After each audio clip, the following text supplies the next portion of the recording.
Ce que vous voyez en dessous de moi, c'est la population israélienne qui est en train de se lever contre son gouvernement actuel. Un gouvernement qu'elle rêverait de faire tomber. Ironie de l'histoire, cette guerre a démarré sur normalement un régime iranien qui devait tomber et on se rend compte qu'au final, aujourd'hui, c'est la population israélienne qui est en train de se retourner contre son propre gouvernement.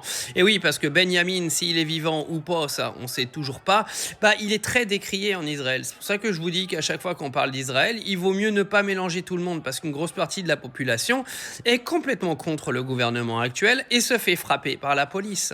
Et oui, la plus grande démocratie du Moyen-Orient a quelques limites quand il s'agit de gérer les protestants qui ne sont absolument pas d'accord avec la politique en place. Cette même démocratie qui est défendue par Pumba toute l'année dans notre beau pays, on le laisse exprimer librement en racontant n'importe quoi et en essayant de laver le cerveau de tout le monde en créant de la haine en permanence.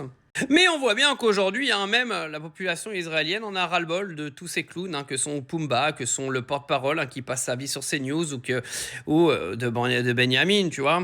Mais voilà, moi ça me fait rire, je regarde ça, je les vois tous un petit peu s'exciter là. Ouais, moi ça me fait marrer, parce qu'à la base on a démarré une guerre pour faire tomber un régime iranien qui bien sûr est un régime qui maltraite sa propre population et qui mériterait d'être changé pour que les Iraniens puissent vivre en paix. Mais si le fond de la guerre c'était ça encore, ce serait défendable, mais on sait très bien que c'est pas le cas. Mais l'ironie aujourd'hui, c'est que c'est un autre peuple qui essaie de faire tomber son gouvernement et on n'est plus du tout dans la population iranienne qui essaie de faire tomber le sien. Faut savoir que le dôme de fer est devenu le dôme de Gruyère, c'est devenu en fait un fromage géant où tous les missiles passent à travers les trous. C'est une réalité. Israël prend cher depuis quelques jours. On vous montrera pas tout parce qu'automatiquement il faut censurer un maximum d'images, mais ça va très mal à Jérusalem, à Tel Aviv et dans plein de villes en Israël où les missiles pleuvent et tombent sur le sol de plus en plus parce que l'Iran a justement inondé le dôme de fer au début de la guerre avec des anciens missiles et des anciens drones qui datent de plusieurs décennies et ils sont en train de préparer les nouveaux missiles pour aujourd'hui et pour demain.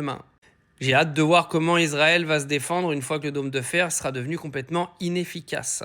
C'est là qu'on voit que l'Iran a 3 longueurs d'avance dans cette guerre. C'est-à-dire qu'ils ont fait une guerre complètement large au Moyen-Orient. Ils ont utilisé tous leurs vieux missiles en premier, histoire d'épuiser les stocks et d'épuiser surtout les défenses anti-aériennes d'Israël et des pays qu'ils menaçaient.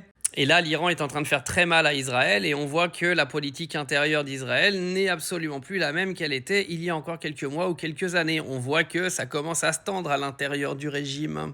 Oui, parce que appelons le gouvernement israélien un régime, vu que c'est toujours facile d'utiliser un petit peu ce terme pour toujours cataloguer les extrémistes musulmans, perses, tout ce que vous voulez. Utilisons ce mot régime extrémiste pour le gouvernement israélien, parce que c'est exactement ce que c'est aujourd'hui. Moi, la question que je me pose, c'est si les flics commençaient à tirer sur la population en Israël pour tuer les protestants, est-ce qu'on serait au courant ?